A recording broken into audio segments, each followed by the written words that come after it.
Madame, Messieurs, bonsoir et bienvenue à tous dans ce nouveau numéro de votre magazine Info 7. Nous sommes là pour décortiquer l'actualité de la semaine qui reste notamment dominée par la situation sécuritaire dans la partie est de la République démocratique du Congo. Vous le savez certainement, le mandat de la MONUSCO vient d'être prolongé en République démocratique du Congo. Et sur ce plateau, nous avons le plaisir de recevoir pour vous Patrick Eyalé, analyste politique. Ça fait longtemps. Bonsoir. Bonsoir Noëlla. Patrick Eyalé, vous avez presque disparu. Qu'est-ce qui se passe? Je crois que je n'ai pas disparu. Je suis de moins en moins présent dans les émissions des débats. Pourquoi? Déception? Non, Une discipline personnelle? non, parce que j'estime que la qualité des débats a beaucoup déprécié. Il y a beaucoup plus de théâtralisation, de folklore. Je ne suis pas fort dans ça. C'est-à-dire, je ne suis pas, comment je vais dire, je n'ai pas le génie d'amener les slogans.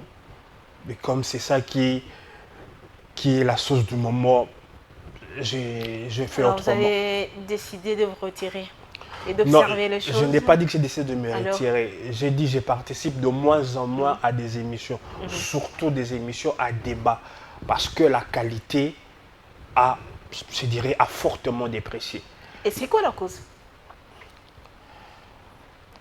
Pas seulement Patrick Eyalé, mais autant de personnes dénoncent quand même la qualité des débats de nos jours sur les plateaux de télévision de la RDC. Oui, parce que les profils des personnes qui se sentent compétents, qui sont compétentes pour débattre des questions d'ordre politique, même ils poussent le bouchon un peu plus loin pour parler des questions économiques, ça laisse à désirer. Ça laisse à désirer. Quand je vois de là où nous venons, avec les profils des personnes qui prenaient la parole pour émettre leur opinion, c'est le jour et la nuit. Aujourd'hui, tout le monde peut, aujourd'hui, avec la floraison des chaînes sur YouTube, c'est ce qu'on appelle les réseaux sociaux, tu as ta caméra, tu as ton petit studio. Je peux te permettre de trouver. Tu deviens journaliste, tu invites qui tu veux, ils disent ce qu'ils veulent. Il n'y a plus de normes. Il n'y a plus de normes. On ne sait plus qui est qui fait quoi.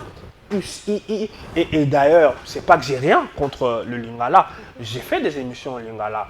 Mais on a facilité un peu, je dirais, une forme de, je dirais, de paresse intellectuelle. Paresse intellectuelle. Oui, paresse intellectuelle. Comment ça? Paresse intellectuelle, dans ce sens que tout le monde, pour que déjà je me répétais, tout le monde n'est pas amené à faire de la télé, n'est pas amené à émettre des opinions, surtout sur des questions parfois techniques, des questions sécuritaires, des questions sur l'économie. Mais malheureusement, c'est à ça qu'on est confronté aujourd'hui. Tu vas te ramener dans une émission, on t'oppose à quelqu'un. Tu deviens économiste? Oui, on t'oppose à quelqu'un qui n'a pas de matière. Mais il est là pour faire de l'obstruction, il est là pour dire tout va mal, tout, nanani, nanana. Et parfois, c'est parce qu'on n'aime pas la personne qu'on voit que tout ce que la personne est en train de faire, surtout en part politique, tout ce que la personne fait est sombre. Non, moi je dis toujours, j'accorde toujours le droit à tout le monde d'avoir des opinions, d'avoir le droit d'aimer, de ne pas aimer la personne qui dirige. Moi, je ne me suis jamais caché. Les gens qui me connaissent, qui me fréquentent, qui m'ont vu débuter, j'ai toujours eu de l'antipathie assumée pour l'individu Kabila. Ah bon? Toujours. Depuis la première fois que j'ai vu prêter serment, j'ai toujours développé une antipathie. Et au fil des années, cette antipathie a été, je dirais, attestée par ce que je soupçonnais de l'individu Kabila. Ah mais bon? Donc, vous avez soupçonné Kabila depuis? Oui, qu'il oui, était oui. au pouvoir? Oui, oui, depuis la première fois que je l'ai vu devenir par un enchantement, de devenir je ne sais par quelle magie président du Zaïre. Alors que il venait je ne sais d'où, il était je ne sais qui, Mouzé Kabila assassiné dans des circonstances qui aujourd'hui ne fait plus l'ombre d'un doute que l'assassinat était, je dirais, un complot. Et dans ce complot, le Rwanda est impliqué. Une question de criminologie qui est familière. À qui a profité l'assassinat de Mouzé? On dit à qui profite le crime. Pour être un peu plus précis, à qui a profité l'assassinat de Mouzé? Alors répondez à votre question. Oh, ceux qui nous suivent, il faut pas avoir fait Harvard pour que la réponse soit évidente. Et c'est qui? Mouzé assassiné.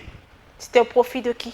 C'était au profit des gens qui l'ont assassiné et qui ont voulu mettre à la tête du pays quelqu'un qui va servir leur intérêt.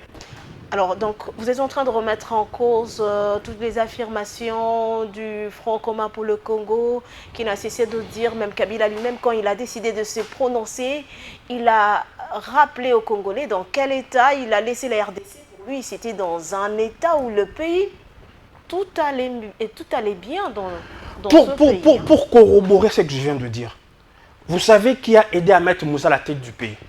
Alors, c'est qui? Les Rwandais. Et il y a une émission. Je ne sais pas si nous, Congolais, on a un souci avec la mémoire.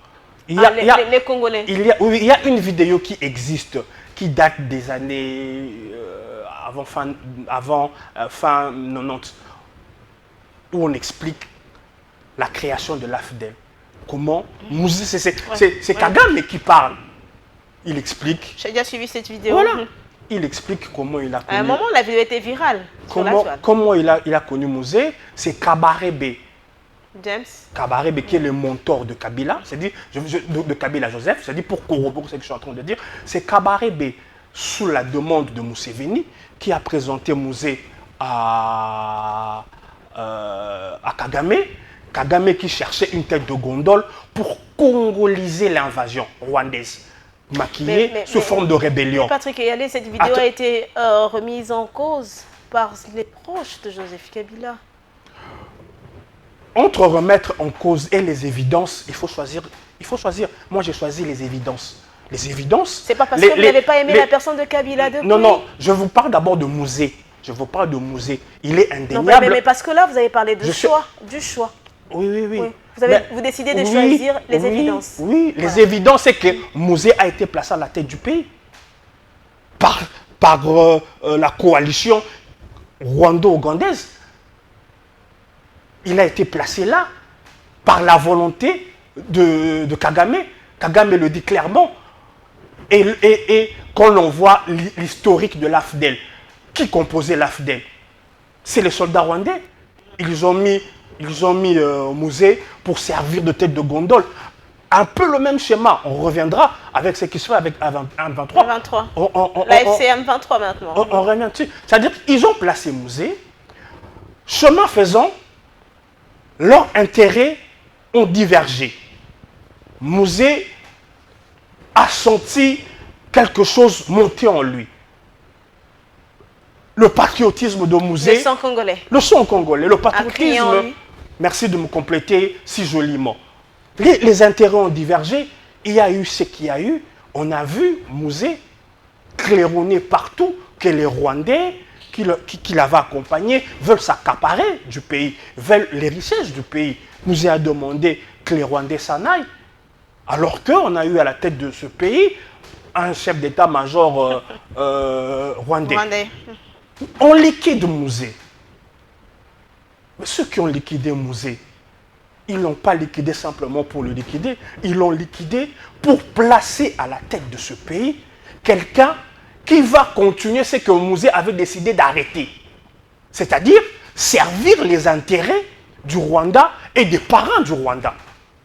C'est une évidence. C'est comme ça que je vous dis, entre les élucubrations pondues par les partenaires de M. Joseph Kabila et les évidences. Moi, je choisis les évidences. Alors, avant de prendre ce premier dossier, Patrick Eyalé, alors vous avez dénoncé un peu la manière dont le journaliste se comporte maintenant, leur façon de faire le travail. Est-ce qu'il y a moyen de corriger cela? Comment recadrer le tir avant que le pire n'arrive? Parce que chaque jour qui passe, on assiste un peu à une, je peux dire, dégradation, déviation des mœurs. Ça devient des débats des individus, ce ne sont plus des débats constructifs comme on le voulait, parce que les journalistes ont pour mission informer, former et éduquer. On se rend compte qu'aujourd'hui, plusieurs s'éloignent un peu de ces trois missions assignées aux médias ou aux journalistes. Comment corriger? Bon, il m'arrive quand je regarde la situation socio-politico-économique de ce pays, de me dire qu'on ne sortira pas de l'auberge. Moi, je pense à mon humble avis que le président Tshisekedi a raté quelque chose de fondamental. Ah, et c'est quoi cette chose? Qu'est-ce que Félix Tshisekedi a raté? C'est le changement du mental de l'homme congolais.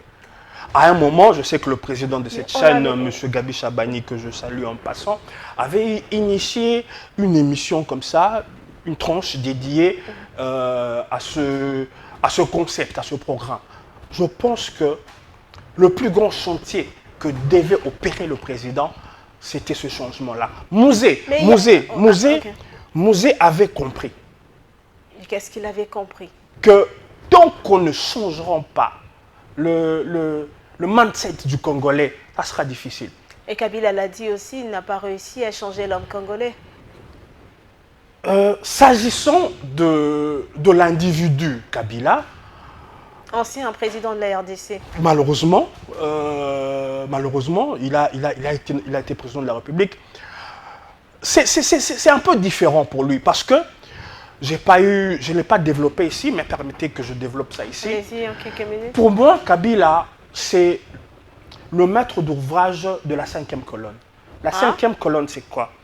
La 5e colonne, c'est une stratégie utilisée par les ennemis extérieurs d'un pays pour conquérir ou servir ou se servir des agents de l'État, de l'intérieur, pour servir leur intérêt. Et c'est ce qu'il est en train de faire. Et c'est ce que Kabila a formidablement fait. Il a servi de cheval de Troie, de 5e colonne aux intérêts d'un pays étranger, d'un pays autre que le Congo. Au détriment de la RDC, des Congolais. Au détriment de la RDC. Ça veut dire, quand il parle du changement de l'homme congolais, il n'avait strictement rien à cirer de cela. Mais alors, avant de prendre ces dossiers, Félix Tshisekedi a créé une structure de changement de mentalité. Est-ce que vous êtes en train de dire que c'est un échec total? Total. Total. Okay. Donc, on va aller... la situation va s'empirer davantage. Malheureusement... Même la justice ne peut pas se mêler parce que l'injure est condamnable.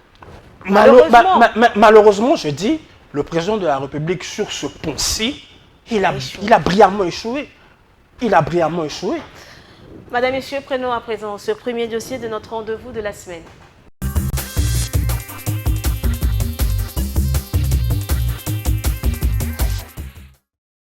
Vol des câbles électriques dans la partie est de Kinshasa, la SNEL SA alerte la population en colère. C'est un fléau qui prend de l'ampleur. Le vol des câbles monopolaires en cuivre frappe de plein fouet plusieurs quartiers à l'est de Kinshasa, provoquant de longues coupures d'électricité. Dans toutes les 3 cabines que nous venons de visiter, il revient aux incivils qui entrent pour sectionner les câbles monopolaires de la sortie des transformateurs jusqu'au tableau général basse tension. À Kingasani, Mikondo, dans la commune de Kimbanseke, la cabine Domingos a été ciblée. Même scénario à Bibois, commune de Lantélé, où la cabine Tela a été vandalisée. Cadenas forcé, câbles arrachés, la population est consternée. À Massina 2, quartier Petro-Congo, une partie du vol a pu être empêchée grâce à la vigilance des habitants.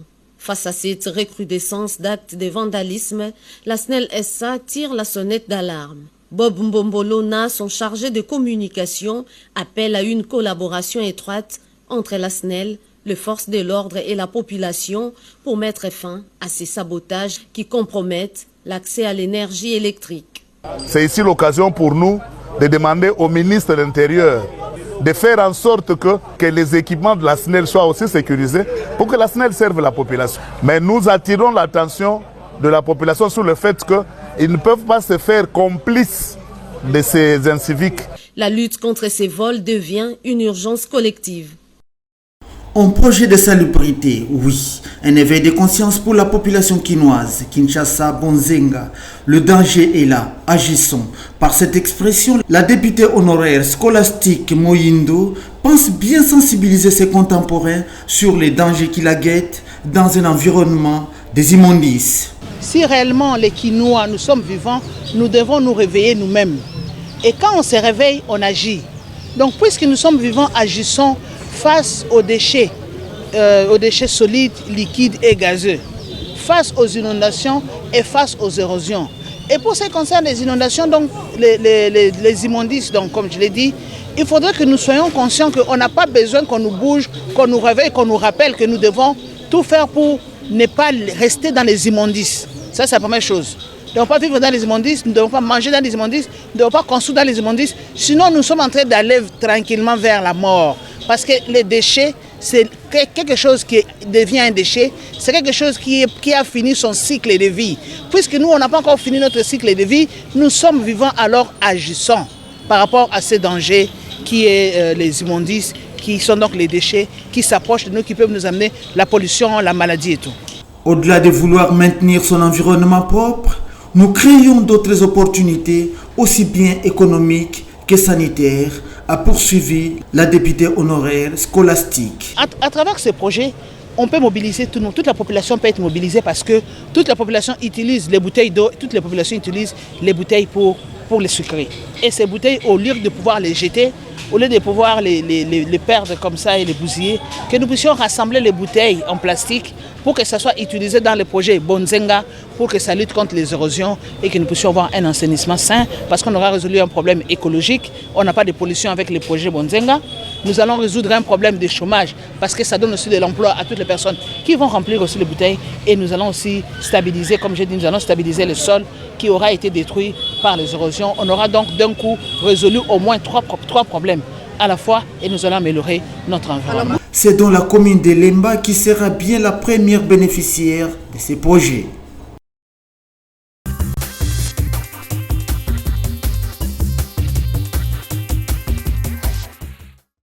Alors Patrick Eyalé, vous vivez à Kinshasa.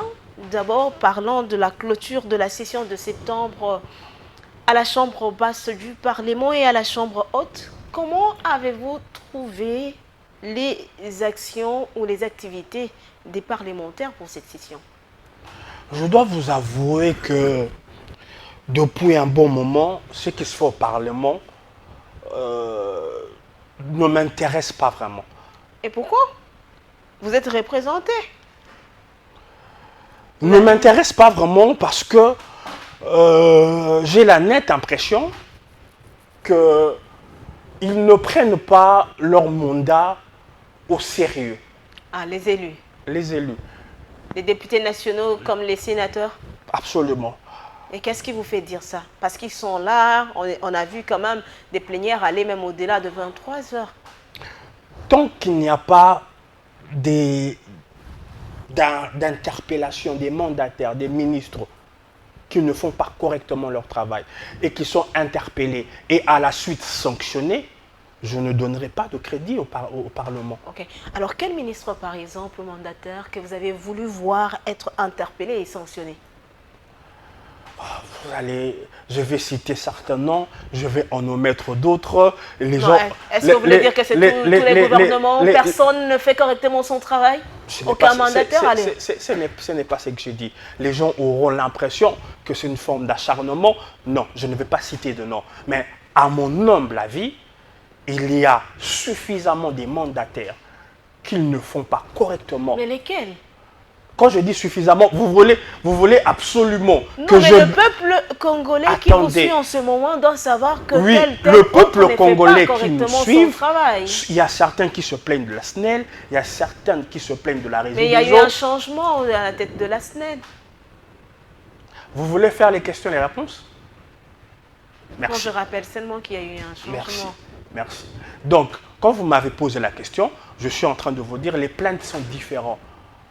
Les plaintes sont différentes. Donc, je ne peux pas. Moi, je peux avoir 2, 3, 4, 5 mandataires. Alors, quelles sont les plaintes de Patrick Eyali? Non, je ne suis pas ici pour former les plaintes de Patrick Eyali. Non, là De la n'est pas le communauté. sujet. Alors, Ce que je dis, c'est que je dis, au regard des insuffisances avérées dans le chef de certains mandataires, dans le chef de certains ministres, je trouve, je dirais, anormal qu'il n'y ait pas autant d'interpellations qui s'en suivent des sanctions.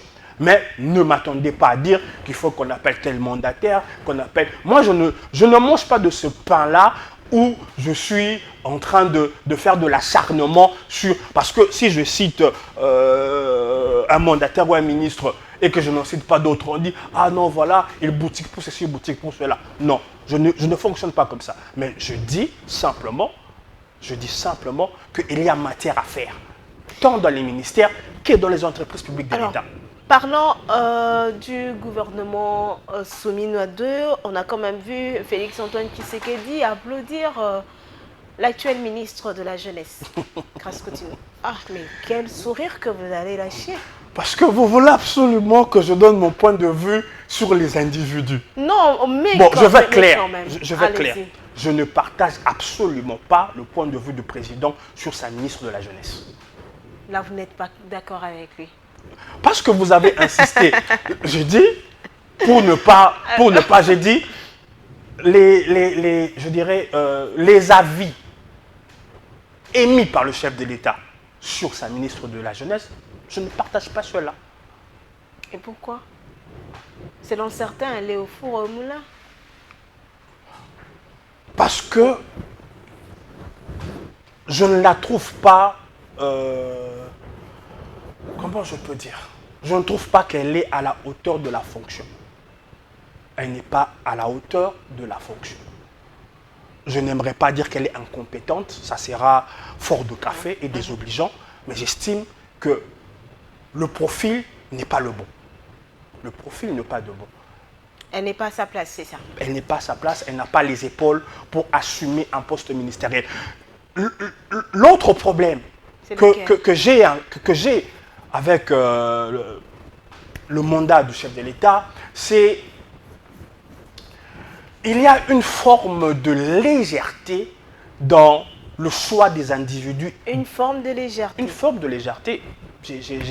Je pense, c'est pas faire offense ou être outrancier. Non, je pense qu'il y a une forme de légèreté dans la nomination de certains animateurs, tant dans les entreprises de l'État que dans les ministères. Et qu'est-ce qui vous fait dire ça, Patrick Eyali? Le profil. Le profil de certaines personnes. Donc depuis que Félix-Antoine Tshisekedi est président, depuis le premier mandat jusqu'à ce jour, c'est les problèmes qui persistent? Oui, je me souviens, la première émission que j'ai eu à faire quand il a été proclamé, je me souviens parfaitement de cette émission, c'était avec mon ami Zanpoto. Il m'a demandé quels sont les défis majeurs du chef de l'État. Je lui dis, le défi majeur, il n'y en a pas deux, il n'y en a pas trois. Le plus grand des défis, ça sera les choix qu'il opérera dans les nominations, tant au niveau des collaborateurs proches que des gens devant animer certaines institutions. S'il réussit ce cap, le reste va aller comme sur des roulettes. Mais si il passe à côté, ça va le poursuivre. Et la nette impression, c'est plus qu'une impression. C'est plus qu'une impression. Et certaines nominations ont été fantaisistes. Alors pourquoi Félix Tshisekedi n'arrive pas à faire de bons choix? Je ne suis pas Félix Tshisekedi. Il est difficile pour moi de répondre à cette question. Non, mais parce que vous avez constaté qu'il est toujours à côté de la plaque, certainement que Patrick Eyalé a des propositions. Est-ce que c'est son parti qui ne l'a pas aidé? Il est mal entouré parce qu'on a vu plusieurs personnes dénoncer quand même l'entourage du président de la République. Même Constant Moutamba, depuis sa cellule, sa lettre, il a rappelé que le problème, c'est aussi l'entourage du président de la République. Je pense, mais je n'enlèverai pas sa part de responsabilité à lui. Tout ce que vous avez dit, je pense je pense que c'est vrai, mais je pense aussi que lui-même a une part de responsabilité. Parce qu'à la fin, le bilan, c'est lui qui portera le bilan, et non pas l'union sacrée. Hein. Et non pas toutes les autres considérations. Redevabilité, je dirais récompense. Au-delà de ces choses-là, à la fin, c'est lui qui sera redevable. C'est lui qui sera redevable. C'est lui qui sera jugé devant l'histoire. Et moi, je pense que quand on fera le recul, quand les historiens vont aujourd'hui, un peu comme on le fait avec Mouzé, avec Mobutu, avec l'autre individu là, quand on va prendre du recul, on dira quand même le président Tshisekedi a usé de certaines fantaisies dans la nomination de certaines personnes. Un cas illustratif, c'est la ministre de la Jeunesse. Et quelle est la responsabilité de son parti dans tout ça? L'UDPS dans des rêveries. L'UDPS dans des rêveries. Quand je vois les crises que traverse le pays et j'observe les bisbilles qu'il y a au sein des dirigeants de l'UDPS, je me dis franchement, quel niveau de rêverie? Quel niveau de rêverie? Est-ce possible pour Félix Tshisekedi de faire mieux le temps qui lui reste? Il n'est jamais trop tard pour bien faire. En tout cas, sur certains points, il n'est jamais trop tard pour mieux faire. Non, il peut mieux faire s'il le décide, s'il veut bien. Exactement. Alors, Patrick Eyalé, vous vivez dans la capitale de la République démocratique du Congo. Quelle lecture faites-vous du visage que présente actuellement Kinshasa? Hier, Kinlabel, aujourd'hui, Kinshasa ressemble à une jungle. Excusez-moi de le dire, mais on a l'impression que l'État congolais est absent alors qu'il y a un gouverneur à la tête de cette province. Manque de planification, manque de vision, manque de rigueur, manque de beaucoup de choses.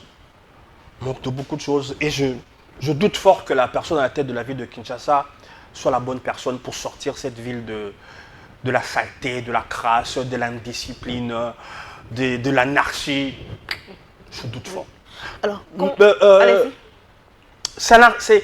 Je n'ai rien contre sa personne. Je le trouve plutôt sympathique, à quelques égards. Mais le problème de Kinshasa est un problème plus profond et plus structurel. Ok. Moi, j'habite Bandal. J'habitais Bandal, devrais-je dire. Il y a sur l'avenue Kassavubu, depuis un certain moment, des inondations, des flaques d'eau. Pour nous qui connaissons Bandal, je connais un peu le lieu parce que je suis né et grandi sur l'avenue Kassavubu. Vous êtes natif de Bandal. On sait d'où vient cette inondation. Donc le problème peut être résolu facilement? Pas du tout. Ok. Ce problème vient d'une construction anarchique. Ok. Il y a un monsieur qui a construit son immeuble et son immeuble, il a construit pile là où passe une canalisation d'évacuation des... Comment on appelle ça? Évacuation des matières fécales. Okay. Excusez-moi le terme, mais c'est bien ça. Donc, c'est cette construction-là qui a obstrué le passage du quai du Chad, comment on appelle ça? Des eaux de pluie ou des eaux... Des eaux de pluie, des matières... voilà. Et c'est ça qui Donc le problème est connu. Le problème est connu. C'est cet immeuble-là. C'est-à-dire, ce que nous vivons aujourd'hui, c'est l'irresponsabilité continue de ceux qui ont géré la ville avant M. Boumba, qui ont laissé construire n'importe où, n'importe comment. Mais on a vu l'opération de destruction des constructions anarchiques.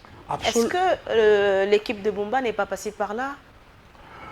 Il y a eu tellement de constructions anarchiques que si on devait aujourd'hui procéder à démolir, je pense que même un tiers des maisons, n'ont pas respecté les normes urbanistiques. Le monsieur Boumba aujourd'hui paye l'irresponsabilité de ses prédécesseurs qui ont laissé faire, construire devant les caniveaux, construire sur les caniveaux, construire sur les conduites d'eau. Ça a été fait pendant 10, 15, 20 ans. Aujourd'hui, moi je pense qu'il faut mettre à la tête de la ville un militaire. Un militaire à la tête de la ville? Un militaire. Il faut un gouvernement provincial militaire. Mais on a vu en quelques jours, comment on l'appelle, le sénateur... Que ce soit pour réguler... Regardez la différence. Quand l'on met les militaires pour réguler la circulation. Ouais. Vous voyez la route et la circulation est fluide. La circulation est quand même dégagée. On doit confier la gestion de cette ville aux militaires. Tant pour les travaux de génie civil, donnons les marchés aux militaires, au génie civil militaire. Les choses vont... Parce que parfois quand je passe dans les chantiers, je vois les ouvriers, leur façon de travailler. Vous sentez une légèreté, une désinvolture. C'est comme s'il n'y a pas un timing à respecter. Il faut de la rigueur, il faut de la discipline. Si on ne met pas à la tête de cette ville une structure à même d'imposer la discipline, la rigueur, on ne s'en sortira pas. Il faut confier la construction au génie. Il faut confier au génie militaire la construction des routes, la circulation. Pour moi, il faut confier cette ville aux militaires. Alors, pour terminer, avant de prendre un autre dossier, on a vu les Congolais qui n'ont cessé de dénoncer, et même le président de la République, il a fait pas une fois, pas deux fois, alors que c'est lui, la personne censée prendre une décision, selon certains observateurs, c'est le président de la République. Même lors de son discours sur l'état de la nation, Félix Tshisekedi a encore dénoncé. Finalement, certains Congolais se posent la question, la solution viendra d'où si celui qui doit agir prend tout son temps à dénoncer? Patrick Eyalé, comment voyez-vous l'attitude du président de la République? Et sur quel point exactement? Sur la question de Kinshasa. Mais il ne faut pas aussi qu'on imbrique les choses. Les lois, telles que les lois sont faites, le président ne gère pas Kinshasa. Le président ne gère pas Kinshasa. Le président n'a pas le pouvoir de démettre M. Boumba. À moins, je dirais, d'outrepasser les lois. Le président est aussi citoyen de cette ville. Il est aussi un administré de cette ville par M. Boumba. Donc, il ne faut pas demander au président d'être omnipotent.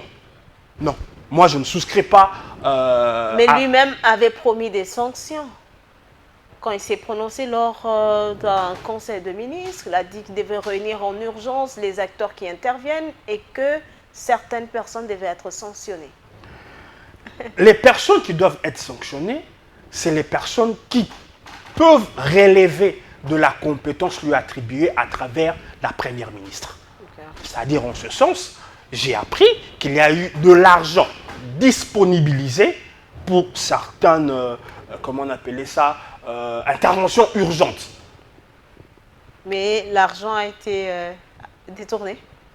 Il ne m'appartient pas d'affirmer que l'argent a été détourné. Il faut maintenant, sur ce point-là, que nous passions de la parole aux actes. Qu'il y ait un audit pour savoir, on a parlé de quelque chose comme 96 millions de dollars qui ont été disponibilités pour des interventions d'urgence. Il y a eu une collaboration entre les ministères, entre le gouvernement central et le gouvernement provincial pour intervenir sur certains axes. Pas simplement le gouvernement provincial de Kinshasa, mais sur d'autres provinces aussi. Il faut, c'est comme ça que j'ai dit, quand il n'y a pas de sanctions, c'est là où moi je suis mal à l'aise. On ne peut pas continuer à dénoncer sans qu'on voit des sanctions. Et sur ce point-là, ce n'est pas au président de sanctionner. C'est au président, un message fort c'est au président d'instruire à qui de droit, à qui appartient la compétence. Et lorsqu'il ne le fait pas, il devient complice. Lorsqu'il ne le fait pas, il est tenu pour responsable. Oui. Madame, Messieurs, place à présent le dossier de notre rendez-vous de la semaine.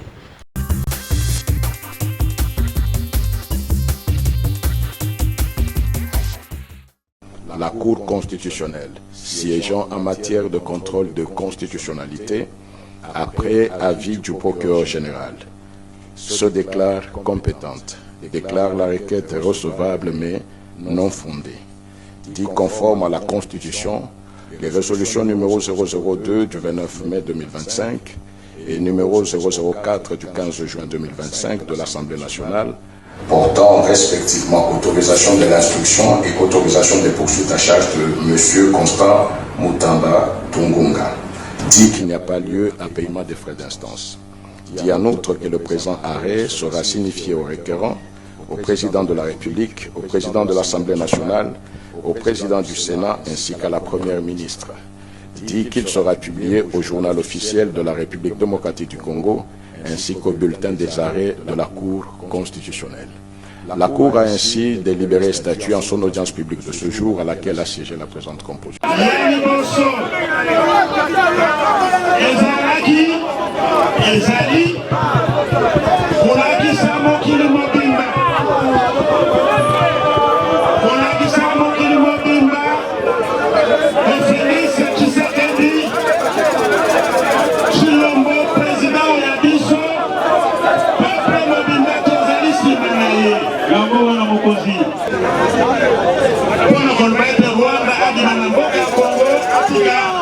Pour soutenir Banguna et supléter deuxième région en marche, pour la mémoire de Bosso, et voilà qu'il va pour soutenir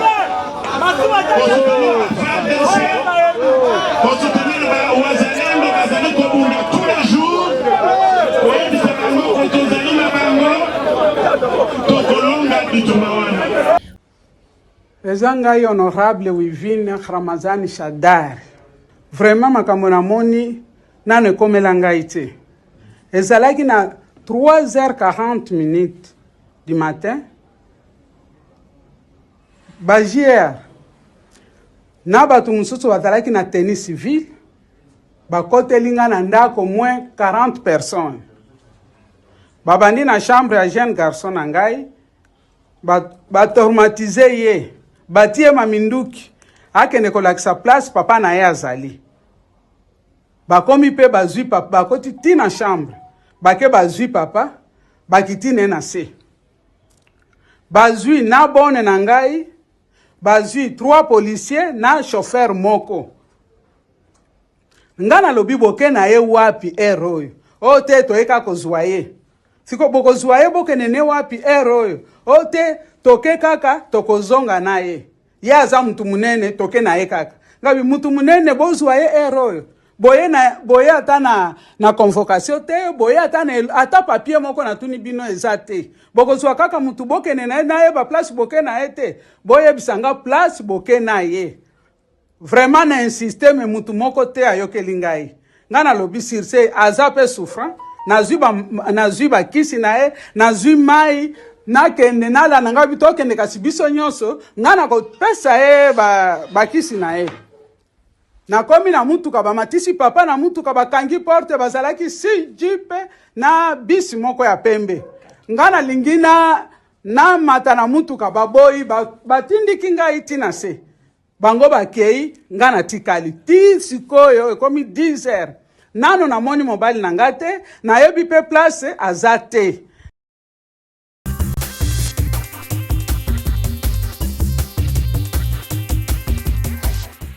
Alors, Patrick Eyalé, vous l'aviez certainement déjà suivi un jour. Il y a certains Congolais qui estiment qu'aujourd'hui, la parole du président de la République, Félix Tshisekedi, n'est plus sacrée, alors que la parole d'un chef est sacrée, et comme le oui et amen de l'Église. C'est aussi votre constat? Non. Ok. Si vous Mais vous l'avez déjà entendu quand même, plusieurs fois. Bah, à un moment, il y a certains qui ont même ouvert un livre de promesses. Comment on dirait le livre de souvenirs, hein? Vous savez, pour moi qui ai l'habitude de suivre la politique, pas simplement congolaise, mais de partout ailleurs, je ne peux pas, parce qu'un président a dit qu'il ferait ci, qu'il ferait ça, que le ci et ça qu'il avait dit qu'il va faire ne s'est pas réalisé, je vais dire ouais, on a affaire. Non, non, c'est la politique, ça fonctionne comme ça. Ah, c'est la politique. Ouais, ça fonctionne comme ça partout ailleurs. Il y a des choses que l'on dit qu'on va faire, mais devant certaines réalités, devant certaines conjonctures, on ne peut pas le faire.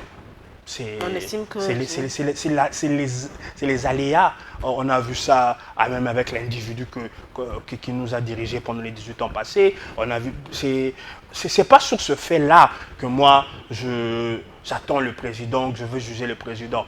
Je sais voir ce qui relève de la fantasmagorie et ce qui pouvait être fait, mais qui n'a pas été fait. C'est sur ça que moi je peux juger. Alors si vous êtes sur ça, vous l'avez suivi quand même lors de son discours pour son deuxième mandat. Félix Tshisekedi avait fait autant de promesses, notamment les villes propres, la sécurité.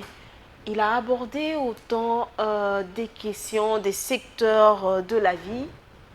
Que pensez-vous de ces réalisations à ce jour? Mi-figue, mi-raisin. Mi-figue, mi-raisin. Autant il y a des choses qui sont faites. J'ai vu les inaugurations des universités. Très bien fait. Ça et là. Autant je vois dans le cadre du projet PDL 145 des écoles sortir des endroits reculés.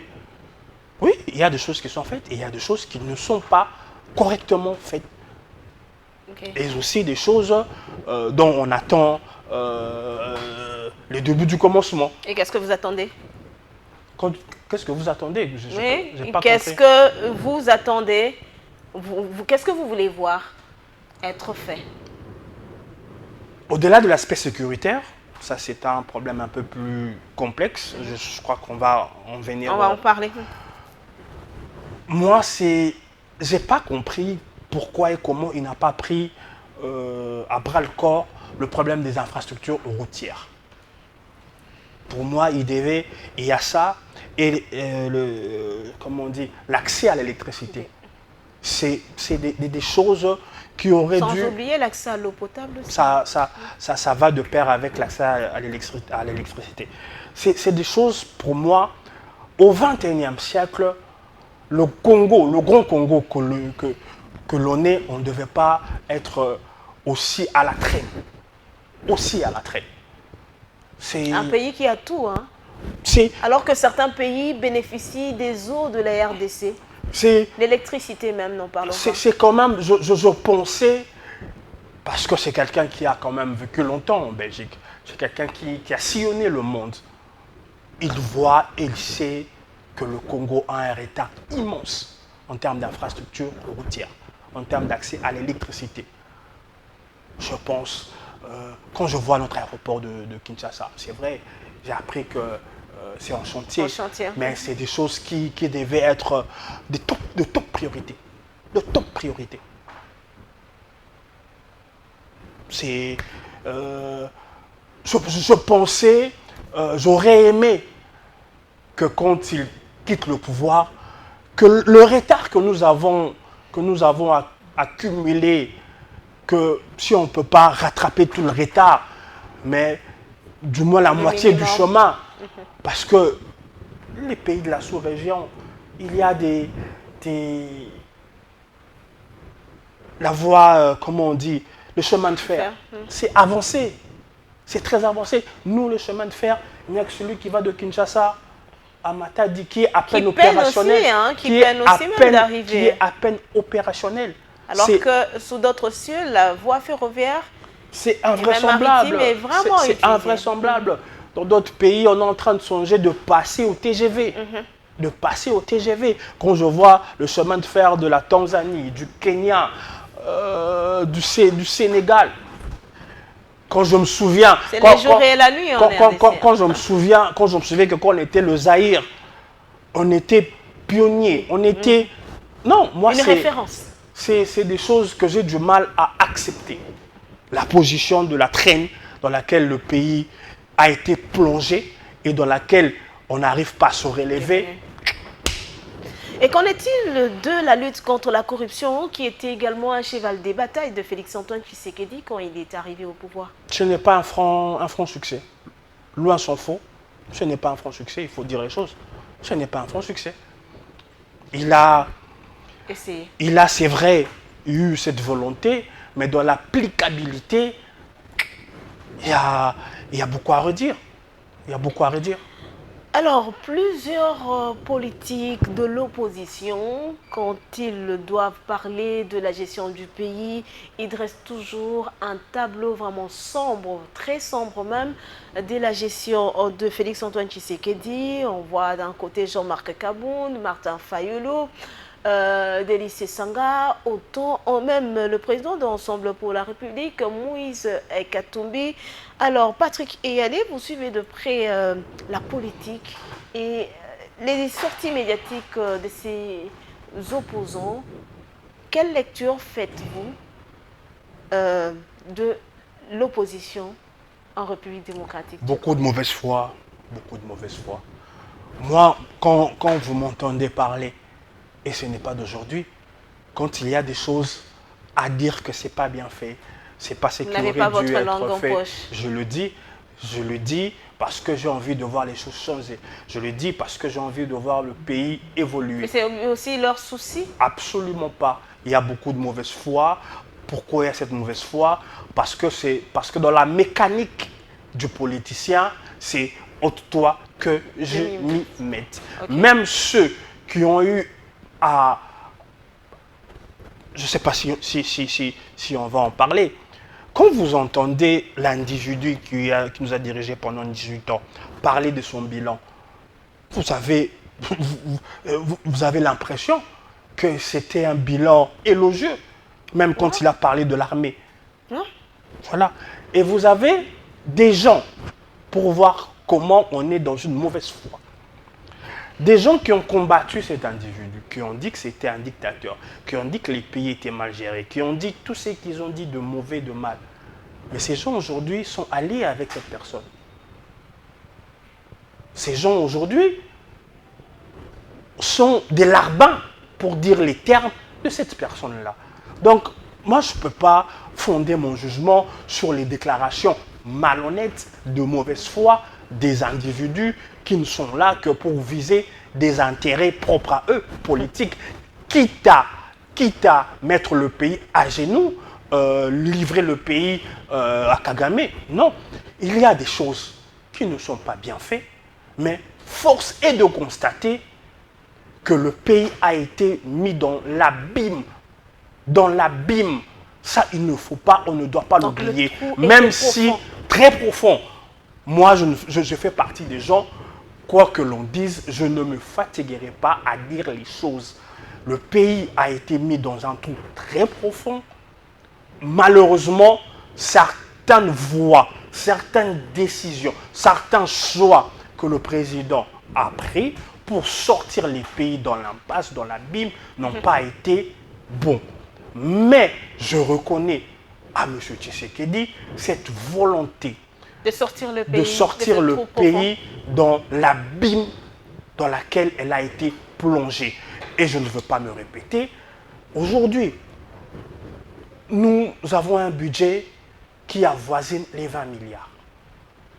Si le président... C'est que la RDC n'avait jamais enregistré. Si le président Tshisekedi, qui n'est pas éternel, part du pouvoir, c'est un acquis.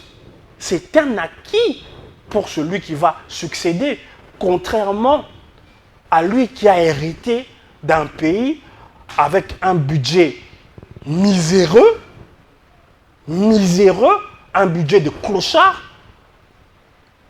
Et ceux qui ont travaillé avec celui qui était à la tête de ce pays comme une 5e colonne pour mettre le pays dans l'abîme sont aussi aujourd'hui ceux-là parmi les noms que tu as cités pour dire le pays nanani nanana patati patata. Alors, Patrick Eyalé, aujourd'hui, Tshisekedi est identifié par certains proches de Joseph Kabila comme un dictateur.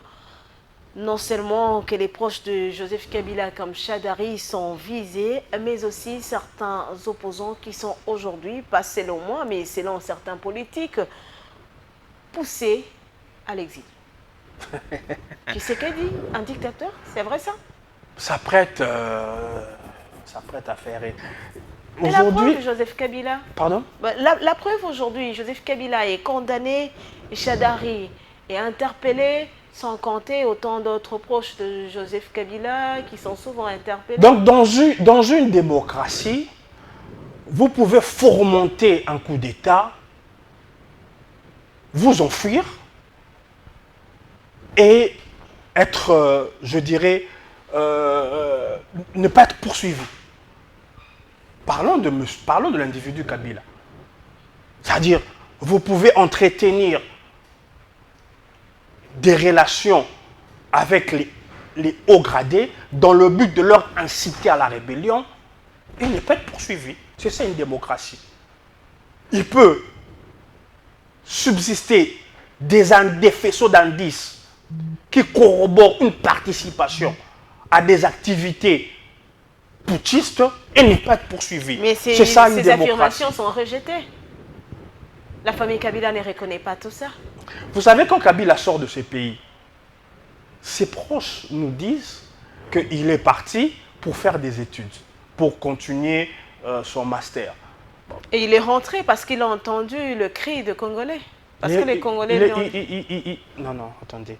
Quand il sort du pays, on dit qu'il est parti pour faire des études. Faire ses études. Généralement, ce que dit Kabouya, je prends ça avec des pincettes. Kabouya a dit que Kabila a fui le pays. Il est parti dans des conditions illégales parce qu'il sait ce qu'il a fait. Je fais partie des gens qui avaient pris ces paroles pour des élucubrations. Aujourd'hui, vous lui donnez raison. À la première sortie médiatique de Kabila, depuis sa fuite, dans sa première sortie, quand il prend la parole, il dit ne pas trouver le mouvement M23 comme un mouvement terroriste. Oui, on se rappelle bien de ses propos. Il ne reconnaît pas la responsabilité du Rwanda dans ce qui se passait. Il avait même souligné que les revendications des M23 étaient fondées et légitimes. Et quelques temps plus tard, son porte-parole dit clairement que Kabila et les M23 partageaient les mêmes objectifs. Donc moi, je vous ai dit, madame, entre les évidences et les élucubrations, j'ai choisi toujours les évidences. Donc quand on voit les deux tableaux, on ne peut pas subodorer. Non, il est établi que M. Kabila, en partant, il est parti de son propre gré. Donc, il est établi qu'il avait fui parce que on avait débusqué les manœuvres anti-patrie qu'il opérait, qu'il a assumé. Madame, Messieurs, place à ce troisième dossier.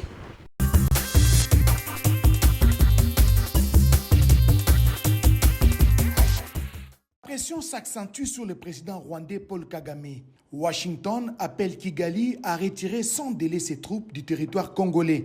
Les États-Unis mettent ainsi en lumière des engagements non respectés pris par Kigali dans le cadre de l'accord de paix signé le 4 décembre 2025. D'après le ministre de la Communication et des Médias, l'annonce du retrait des troupes rwandaises et de la coalition AFC M23 de la ville d'Uvira constitue une diversion. Et c'est une diversion. Vous avez toujours entendu le M23, qui est en réalité le fils du Rwanda, dénier, dire ne pas être concerné par le processus de Washington. Comment, alors que la pression a été de manière claire faite sur le Rwanda, vous avez suivi notamment l'ambassadeur américain, pour ne parler que de lui au Conseil de sécurité, mais pourquoi c'est les M23 qui doivent venir un peu comme s'offrir pour dire écoutez, c'est moi le fautif, je vais quitter Uvira. Il est évident que c'est une manœuvre qui vise à distraire les médiateurs américains, qui est engagé à prendre des actions, parce qu'il est évident que ce qui s'est passé à Uvira est inacceptable. C'est depuis plusieurs décennies que la RDC accuse le Rwanda de soutenir militairement des groupes armés, dont le M23 et ses alliés, dans l'est de la RDC, aux antipodes des accords régionaux et des principes de bon voisinage.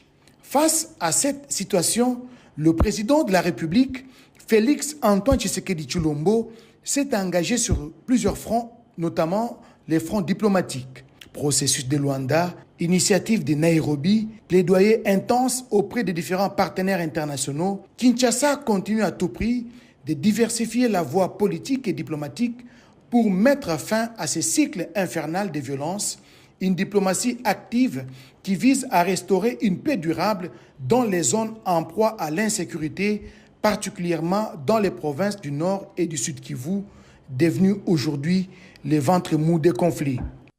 Je crois que le M23 doit se rendre compte que beaucoup de vies ont été fauchées en République démocratique du Congo. Et moi, ça me gêne que même à Washington, tout ce qui est passé au devant, c'est la sécurité d'un pays voisin. Donc c'est la sécurité d'un pays voisin qui n'a jamais été agressé, qui a été brandi pour justifier cette guerre qui nous frappe dans notre pays et dans notre chair. C'est le message que je passe au M23. En même temps, aux institutions de la République. Je dis il y a un temps pour tout. Il y a un temps pour tout. Je rappelle encore que toutes les guerres se terminent autour d'une table. Et je dis que on ne négocie pas avec les gens qui ne vous ont rien fait.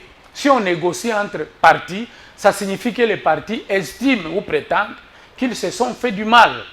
Et c'est pour cela qu'on en parle.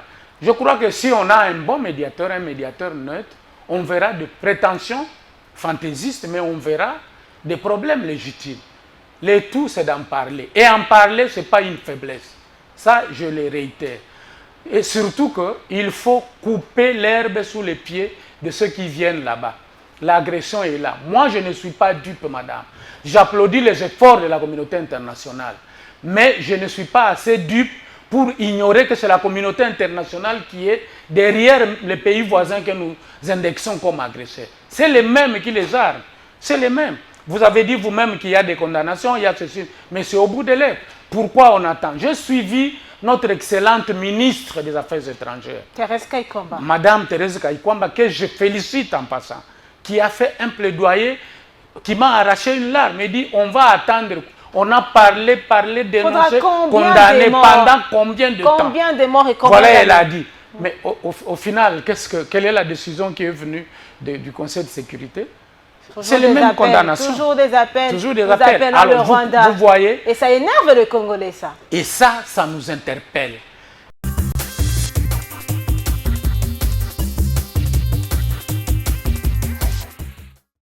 « 30 ans de prison pour complicité de crimes contre l'humanité. C'est bien le sort de Roger Lumbala. Et de l'autre côté, il y a la Cour constitutionnelle qui n'a pas répondu favorablement aux requêtes de Constant Mutamba. Sur la peine infligée à Roger Lumbala, j'estime que les personnes qui ont pris les armes pour endeuiller la République dans la quête des intérêts personnels doivent à un moment donné passer devant la justice et subir la rigueur de la loi. On ne doit pas, je sais pas si on aura le temps de parler du dialogue et d'autres sujets. On ne doit pas à chaque moment les extirper de leurs responsabilités dans les dialogues, dans les concertations. Non. Qu'on le veuille ou pas, qu'il soit, je dirais, responsable numéro 1, 2, 3 ou 4, il a été responsable. C'est de son propre chef qu'il a décidé de prendre les armes, de s'allier à une armée étrangère pour tuer des Congolais. Donc pas de compassion pour tous celui qui a endeuillé la RDC. En tout cas, moi, j'en ai pas. J'en ai pas. Surtout pour les récidivistes. À un moment, on peut dire, oui, peut-être on aurait...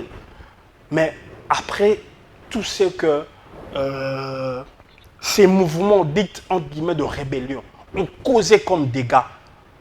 Le problème avec Roger Lumbala, c'est que ce n'est pas une fois, c'est un récidiviste.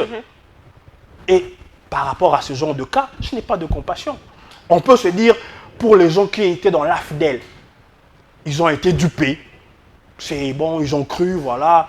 Mais après, tout ce qui est survenu après l'AFDEL, non.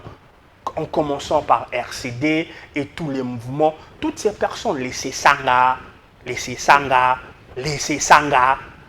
toutes ces personnes qui aujourd'hui donnent des leçons à tout va, c'est des personnes pour moi qui ont collaboré avec des armées étrangères et qui ont causé mort d'homme, servant, poursuivant des intérêts politiques. Ces personnes, à un moment donné, s'ils passent devant les juridictions et qu'ils sont jugés et condamnés, n'attendez pas de la compassion de ma part. Alors, quelle est la position de Patrick Iyalé face à la décision de la Cour constitutionnelle en ce qui concerne Constant Mutamba? Je ne suis pas fondé pour remettre en cause les décisions de justice. Parce qu'aujourd'hui, il y a une certaine opinion qui estime que c'est juste un règlement de compte. Si c'en est un, il ne m'appartient pas de déjuger. Peut-être que Patrick Iyalé aussi pense que c'est un règlement de compte. Non, je pense que dans ce qui a frappé M. Constant Mutamba, il y a, je dirais, bon, je vais emprunter vos mots. Il y a un règlement de compte qui s'est opéré. Oui, je le pense, j'ai fait partie des gens qui le pensent. Mais je ne veux pas ici apporter un avis pour déjuger la décision de la Cour constitutionnelle. Mais je pense effectivement que M. Mutamba est victime d'un règlement de compte. Oui, je le pense. Alors, parlant de la situation sécuritaire dans la République démocratique du Congo, la situation s'est encore empirée. Et aujourd'hui, une partie Ouvira qui est entre les mains, on ne sait même pas la situation, qu'est-ce qui se passe. Mais le mandat de la MONUSCO vient d'être encore prolongé. Patrick Iyalé, pensez-vous que cette prolongation est une solution au problème qu'affronte la RDC actuellement dans sa partie Est? La solution, non.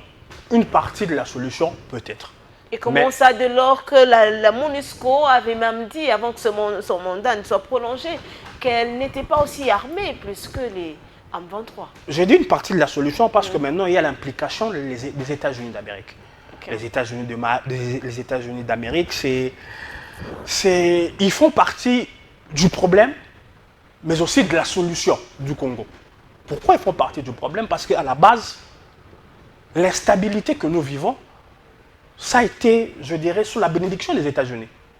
Si Kagame a décidé de marcher sur le Zaïre à l'époque et d'arriver jusqu'à Kinshasa, c'était sous la bénédiction des États-Unis. Notamment aussi à cause des intérêts, je dirais, miniers. Il y avait des multinationaux qui ont financé et tout ça, mais tous, pour la grande partie, venaient des États-Unis et des pays anglo-saxons. C'est-à-dire que les États-Unis ont joué un grand rôle. Souvenez-vous, Bill Richardson, qui vient ici au Congo pour dire à Mobutu, pour le prévenir, de partir. C'est-à-dire que les États-Unis étaient un acteur majeur de la crise de la RDC. Et on va aussi se rappeler que lorsque le M23 avait pris Goma sous Kabila, un seul appel d'Obama avait rétabli l'ordre dans cette partie. Exactement. C'est pour vous dire que s'il n'y a que la MONUSCO seule, sans le soutien ou l'implication directe des États-Unis, je me dis c'est une peine perdue. Mais la participation des États-Unis. Quand je dis États-Unis, ça peut être parce que les gens parfois, ils sont dans l'émotion et ils sont dans une forme de généralité. Il y a les États-Unis, mais il y a les administrations. Aujourd'hui, nous avons affaire à l'administration de Trump, qui est un républicain.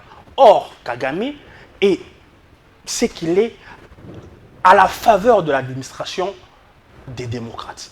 Il a un lien fort avec le réseau démocrate, composé à l'époque de Bill Clinton, de son épouse, qui a passé le flambeau à Obama, qui tanguait plus vers le Rwanda. Aujourd'hui, avec Trump, quoique c'est un personnage que je n'aime pas beaucoup, mais concernant l'insécurité de l'Est et les voies pour nous en sortir, force est de constater que Donald Trump est le président mieux que quiconque peut aujourd'hui nous faire sortir de ce bourbier. Mais certains ne croient plus à une solution avec les États-Unis parce que c'est après avoir signé l'accord 4 ou 5 jours que le M23 a continué de s'emparer de certains territoires de la RDC. J'ai dit ici que c'est Trump, c'est cette administration, non seulement républicaine, mais dirigée par Trump, quoique ce n'est pas ma tasse de thé, qui mieux que quiconque nous sortirons de cette impasse. Pourquoi? Parce qu'au-delà de beaucoup d'autres considérations, Trump est un businessman. Et Trump voit l'opportunité de faire du business. Un business qui sera gagnant-gagnant, tant pour les États-Unis que pour nous. Donc je ne vois pas, alors qu'il a la possibilité de renverser la donne, de détruire le réseau de Kagame, qui est plus un réseau lié aux démocrates, je ne vois pas pourquoi il s'empêcherait de faire cela. À son profit, au profit des républicains, au profit des personnes qui vont dealer, qui vont passer par lui. Et si tout ça concorde à notre intérêt, c'est-à-dire on se débarrasse de Kagame, on se débarrasse de l'instabilité, et par-dessus tout, on sait aussi avoir des relations d'ordre économique qui nous seront profitables à nous, le Congo, je dis, tant mieux. Je dis, tant mieux. Maintenant, Kagame, ce n'est pas un garçon de cœur qui va se laisser faire. Non. Déjà, on pouvait lire le message que Kagame était en train d'envoyer aux Congolais le jour de la signature, sa posture. Oui. C'est un message que Kagame est en train d'envoyer. Kagame est dans une situation qui n'est pas totalement inconfortable. Même s'il est aujourd'hui en porte-à-faux avec son principal parrain, suite à la présence à la tête des États-Unis de Trump, qui ne va pas dans son sens, Kagame a encore le réseau occidental, avec la France et les autres pays. Kagame a un fort soutien de la 5e colonne politico-médiatico-religieux dans notre pays. Bien sûr, Kagame a l'appui des politiciens congolais, des Kabila, des Katumbi. Vous avez parlé politico-religieux. Religieux, médiatique. Il a un soutien fort du tandem ECC-Senko. Il a un soutien... Ce ne sont pas des accusations? Non, ce sont des évidences. Et je vous ai dit entre les évidences, je choisis toujours les évidences. Je peux vous donner tant d'exemples qui... Donc, vous êtes en train de dire sur ce plateau que... C'est-à-dire, Kagame joue la montre. C'est ainsi que Kagame, c'est celui qui pousse pour que l'on passe par un dialogue. Le dialogue... Parce qu'aujourd'hui, la CIME, l'ECC, Senko, et... Bon, je ne sais pas si c'est une coïncidence, mais on se rend compte que presque tous les opposants s'accrochent au dialogue proposé par l'ECC Senko. Parce que le dialogue, qui est d'ailleurs voulu et recherché par le Rwanda, ce n'est pas pour rien, Le dialogue Pourquoi? a plusieurs buts. Non, parce que le dialogue va permettre de déresponsabiliser Kagame. Parce que dans son narratif, parmi je dirais, les mensonges distillés par Kagame, parfois il dit que le problème, c'est un problème congolais. Il a beaucoup de mensonges qu'il distille. Mais parmi ces mensonges, il affirme que c'est un problème congolais. Et vous avez des Congolais qui s'approprient ces narratifs, des Congolais qui servent de la 5e colonne, qui s'approprient de ce narratif, qui disent non, cette situation n'a rien à voir avec aucun pays étranger, c'est une situation qui nous concerne, nous Congolais. On doit se mettre sur la table et dialoguer. C'est aussi... Alors, est-ce que Patrick est allé d'accord avec ce dialogue? Absolument pas. Parce que ce dialogue, d'abord, comme je vous ai dit, aura, je dirais, le malheur de faire croire à l'opinion internationale que cette guerre est le fait de nous, Congolais. Alors que Kagame lui-même, dans l'une de ses sorties, il dit que cette guerre, il reconnaît que cette guerre fait 30 ans. Il dit qu'il est à la recherche de l'application de la solution qui a été trouvée en 2012, qui n'a pas été... Et il y a également des rapports qui confirment que c'est Kagame qui est à la base de ce qui s'est passé. Oui, mais ces rapports, vous entendrez en aucune fois M. Ambongo faire état de ces rapports. Dans ses prêches politiques, en aucun moment, il pointe. Mais Ambongo ne cesse de dire qu'il est du côté des faibles, c'est-à-dire qu'il défend le peuple congolais. Non. Laisse-moi te dire ceci. Honnêtement, on va prendre le dernier dossier pour continuer avec ce sujet était le sujet le plus important. Oui, vous pouvez y aller parce qu'on va encore en parler dans ce dossier. Non, c'est... Quand vous entendez le cardinal, vous savez voir qu'il a un parti pris. Ce parti pris, il est connu. Ce n'est pas un parti pris pour les faibles. C'est un parti pris pour le choix politique qu'il a fait. C'est un choix politique assumé par cette structure de ECC et Senko. Et d'ailleurs, c'est Senko ou la personne de Fridolin Ambongo? Parce que ECC Senko, c'est pas seulement Fridolin Ambongo.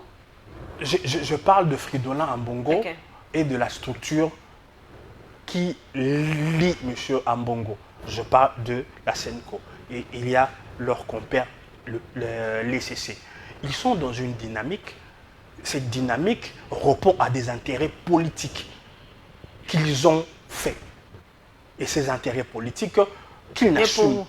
Donc vous voulez dire qu'ils sont contents de voir le sang qui continue de couler? Je ne veux pas... Parce que s'ils soutiennent l'agresseur, c'est-à-dire qu'ils encouragent que le sang congolais continue à couler. Monsieur Tcholé, au lendemain de leur visite, parce que vous avez posé une question, je vais vous répondre par des évidences.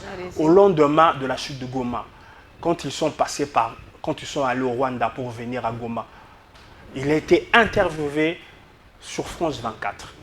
On lui a posé la question sur les massacres.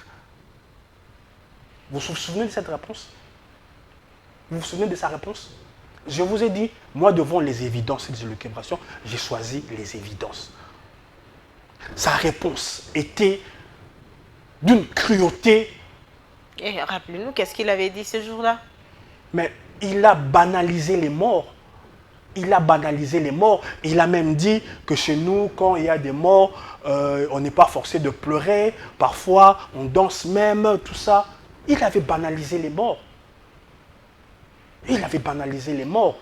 Et c'est encore eux, je ne cesserai de le répéter, qui, jouant leur rôle de la 5e colonne, ont repris pour leur compte un communiqué qui est venu du Rwanda, passé par la rébellion, repris par les journalistes à la solde du Rwanda. Les journalistes qui sont la 5e colonne, on les connaît, je ne vais pas citer leur nom, et eux, ils ont amplifié ça, en disant quoi dans leur communiqué? Que les Baswahili étaient pourchassés et discriminés. Je vous donne des évidences. Je vous donne des évidences. Mais alors, si vous c'est-à-dire, si un tel acte ne concourt pas à un choix politique. Mais c'est pour quel objectif alors? C'est la tête de Tshisekedi qui énerve? Je vous ai dit, suivez mon fil d'idée, que le Rwanda a encore des forces. Et parmi ces forces, je vous ai cité les pays sur lesquels il compte encore, et je vous ai cité ces forces intérieures que j'appelle la 5e colonne. Et parmi ces forces, il a des politiciens, il a des journalistes qui travaillent pour son compte, et il y a cette structure de l'Église qui travaille pour le narratif rwandais. Le but, c'est quoi? Le but, c'est jouer la montre en 2 temps. 2028, on sait que le président fait un mandat, on va tout faire pour qu'il quitte, légalement ou je ne sais par quel moyen, il faut qu'il quitte, pour qu'à la tête du pays, on remette un chef d'État qui fonctionnera comme celui que nous a piloté pendant 18 ans. Donc c'est ça la stratégie, c'est ça la carte. C'est ça la carte, c'est ça le plan. On joue la montre. On se sert de la 5e colonne qui opère ici pour mettre, je dirais, ils ont tenté d'abord de l'éliminer par des coups d'État. J'ai dit, bon, on n'a pas pu. Maintenant, on doit, si on n'arrive pas à le faire, à les liquider, on doit procéder par un dialogue pour le neutraliser. C'est ça, ce qui est poursuivi. L'objet recherché par le dialogue initié par la... On comprend que c'est la tête de Tshisekedi qui énerve. C'est la tête de Tshisekedi qui est mise à prix par le Rwanda et ses parents. Prenons à présent ce dernier dossier, madame, messieurs.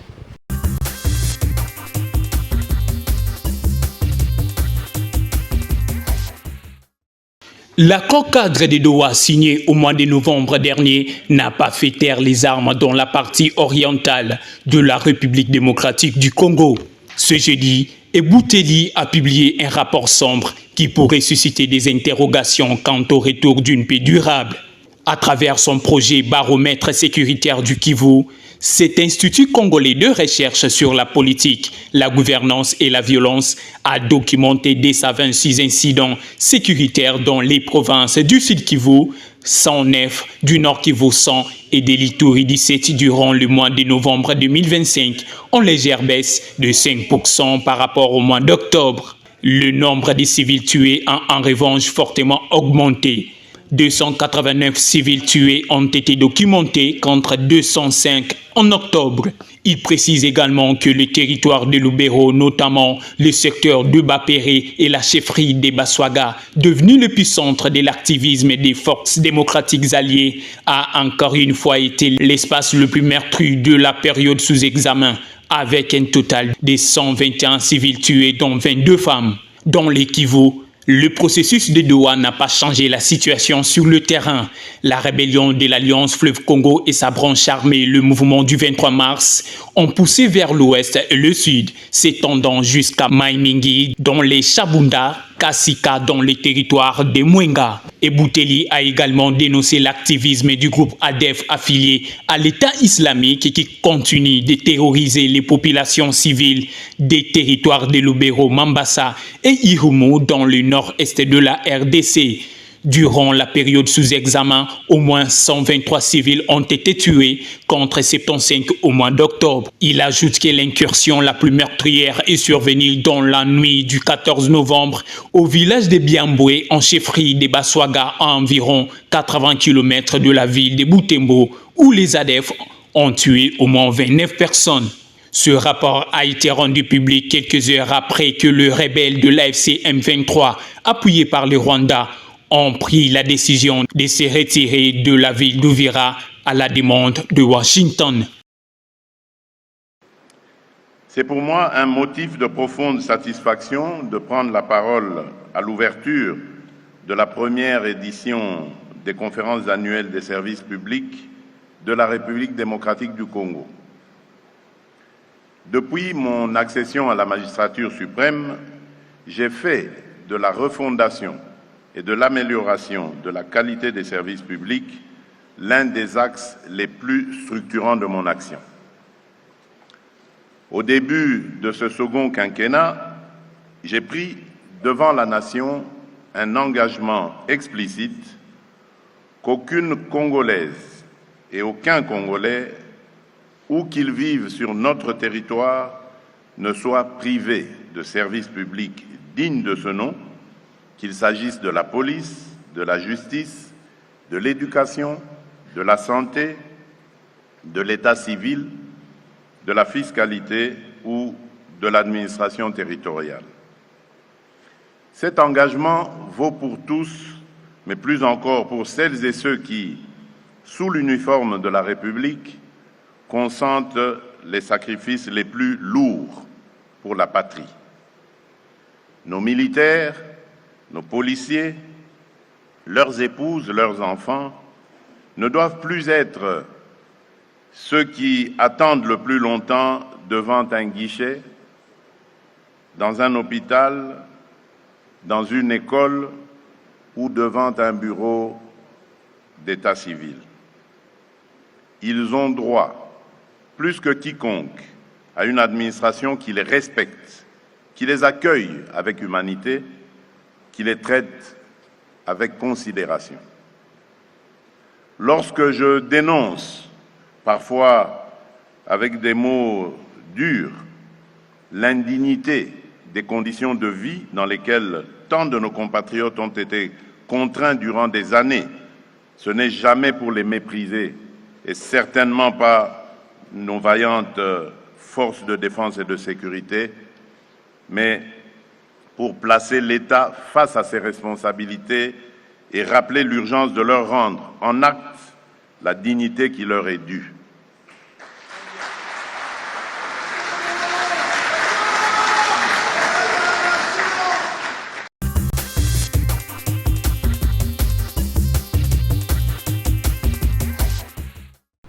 Alors, si l'objectif ici, c'est de faire partir Félix-Antoine Tshisekedi, et là, on a une grande partie de la RDC qui est sous occupation de M23. 2026, c'est dans quelques jours, Patrick Eyalé. Est-ce que la voie est bien balisée pour les prochaines élections? On n'en est pas encore là. Mais la question est sur les tables. Non, on ne peut pas parler des élections qui vont se tenir en 2028 alors que on n'a même pas encore entamé 2026 et qu'il y a des questions d'ordre sécuritaire à un niveau, je dirais, élevé qui ne sont pas encore réglées. Mais la question est abordée quand même au sein des partis politiques. Certains estiment que tant que la paix ne sera pas rétablie, les élections ne seront pas organisées. D'autres estiment que Félix Tshisekedi n'a pas travaillé comme il le fallait à cause de la guerre. Donc, il faudra toucher à la Constitution. Avant de revenir sur les propos du président de la République en ce qui concerne l'armée. Bon, en tout état de cause, comparaison n'est pas raison, mais Zelensky continue à être président. Au-delà de son mandat. Ouais. Donc, les messages est bien passé. J'ai dit en tout état de cause, Zelensky continue à être président. Alors, face à la situation insécuritaire dans la partie est du pays, le président de la République avait quand même, d'une certaine manière, montré sa déception face à certaines réalités. Félix Tshisekedi est allé loin. Bien qu'il est revenu sur les propos, il a traité l'armée de clochard, mais ça va dans tous les sens. Les structures, les organisations se sont levées pour condamner les propos du président de la République. Les politiques, il y a eu même certains qui ont rappelé à Félix Tshisekedi, mais vous êtes le premier commandant suprême, donc vous êtes aussi dans cette armée de clochards. Patrick Eyalé, comment est-ce que vous avez compris le propos de Félix Tshisekedi? J'ai compris qu'on a beaucoup de gens surexcités, on a beaucoup de gens qui usent, qui profitent d'une forme de, je dirais, j'ai pas d'autre mot, de naïveté de la population pour manipuler la population. Même vous, en présentant les faits, vous n'avez pas bien présenté les faits. Quand je vous dis il a traité, non, il n'a pas traité, il a fait un constat. Maintenant, de vous à moi. On met de côté ce que le président a dit. On met d'abord ça de côté. On revient quelques mois, quelques années en avant. N'a-t-on pas entendu de ces gens dire que l'armée, on ne s'occupe pas bien de l'armée? dire que Armée Nabisouz a bien été, Bafouta Kabango bien été. Tu n'as jamais entendu ça. Mais ça, c'était dans le passé. Non. Félix Tshisekedi a travaillé pour essayer de relever le défi. Mais vous avez d'ailleurs répondu. Le président dit ceci. J'ai trouvé une armée. J'ai trouvé. Il ne dit pas que l'armée. Il dit j'ai trouvé une armée de clochards. Et on va faire simple. Peut-être c'est le mot clochard qui complique certaines personnes. Oui, c'est le mot clochard qui complique. Pardon. Qui énerve. Pardon. On va faire simple. On va choisir un synonyme de clochard. L'un des synonymes de clochard, c'est démuni. Donc, si je dis j'ai trouvé une armée démunie, c'est vrai ou c'est faux?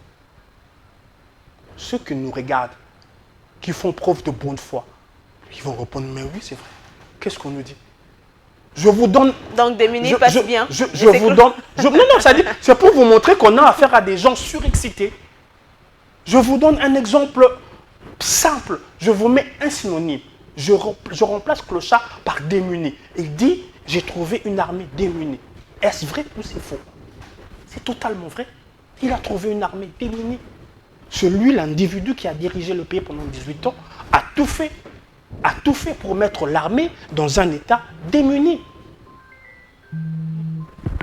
Qui manquait de tout. Qui manquait de tout. C'est un fait.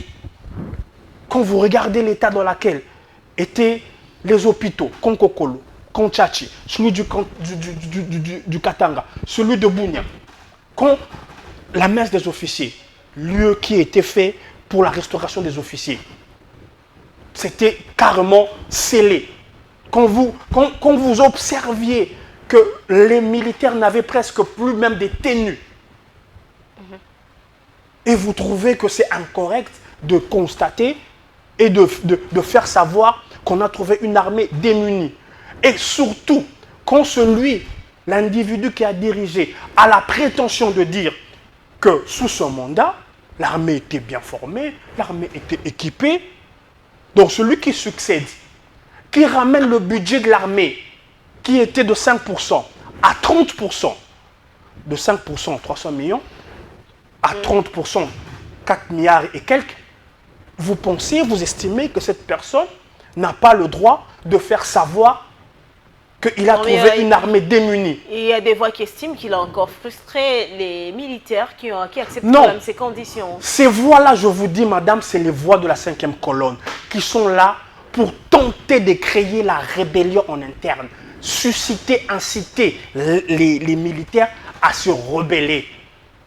Pour eux, ils sont là pour faire feu de tout bois. Quitte, quand bien même ils ont compris, quitte à se servir de la naïveté de certaines personnes pour manipuler en tronquant délibérément les propos qu'ils ont compris. C'est un constat qui est fait. Et même quand il le dit, la responsabilité de ce qu'il dit, quand vous dites qu'il a repris, non, il n'a pas repris. Il a explicité sa pensée. Je ne sais pas si... Tu sais si... Oui, il est revenu pour donner une meilleure compréhension parce qu'il a estimé que les gens ne l'ont pas compris. Non, il n'a pas été bien compris. Mais exactement, parce qu'il y a les gens de la 5e colonne qui travaillent pour des fins connues. Leur fin, c'est plusieurs objectifs. Manipuler la population. Faire avaler le poison rwandais à tous les Congolais. Exactement. C'est susciter, parmi ce qui est recherché, c'est susciter une guerre tribale. Vous savez, quand on dit, les gens, on fait passer ça, hein. Quand on affirme que les Swahili sont discriminés, pourchassés, et de l'autre côté, on dit les Balouba sont privilégiés, on recherche quoi? Une guerre civile. Une guerre. Quand on veut faire croire que le président a insulté les militaires, on recherche quoi? À faire monter l'armée contre le président. C'est consciemment et délibérément que cela est fait. Les militaires en question, heureusement, si leurs conditions n'étaient pas améliorées, on allait voir ce qu'on a subi ici en 1993-92 avec les pillages des militaires. Dieu merci, au moins sur ce point-là, il y a des évidences qui attestent de la part des bénéficiaires que leurs conditions ont beaucoup changé entre maintenant et le moment où ils étaient... Il y a quand même une amélioration, hein, ça il faut le dire. Il y a une amélioration. Visible et évident. Alors, Patrick Réalé, que répondez-vous à ceux qui ne cessent de dire que la solution au problème de la RDC ne viendra jamais de l'extérieur, mais viendra de l'intérieur? Absolument. C'est-à-dire, permettez-moi le terme, c'est vraiment se pisser dessus que de raisonner. Certains vont loin me rappeler que même ce qui se passe avec Zelensky, Donald Trump a essayé, mais il n'y a toujours pas de solution. Il ne faudra pas compter sur la main de l'extérieur. Il faudra que les Congolais se parlent et parler même avec ceux qui ont endeuillé des familles. Les États-Unis ordonnent au Rwanda, pas à la rébellion, au Rwanda, de quitter Uvira. Mais c'est la rébellion qui répond au communiqué. Preuve, s'il en fallait, que d'abord, ce n'est pas une rébellion autonome. On sait, on le sait tous, sauf peut-être Ambongo, sauf Katumbi, sauf Sesanga. Mais l'opinion qui fait preuve de bonne foi, ils savent que cette rébellion, comme l'AFDEL, comme les autres rébellions, c'est un instrument de Kagame.